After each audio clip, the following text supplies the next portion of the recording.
Kylie proud sa pag-reveal ni AJ Raval sa anak nila ni Aljur. Kylie matagal na daw alam?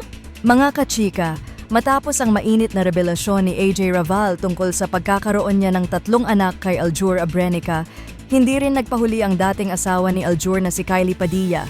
Dahil sa Facebook, naglabas din siya ng mainit na pasabog. Hindi na nagpaligoy-ligoy ang actress at agad naglaglag ito ng truth bomb. Matagal ko na pong alam. Yan agad ang big reveal ni Kylie. Gusto na daw niyang tapusin ang haka-haka at espekulasyon, kaya diretso na siyang nagsalita. Pero hindi natapos doon ang pasabog ni Kylie.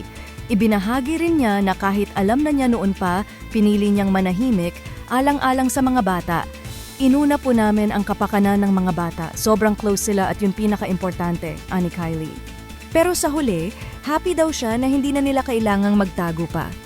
At parang pang-ending ng letter, ito ang iniwan niyang linya. Proud of you.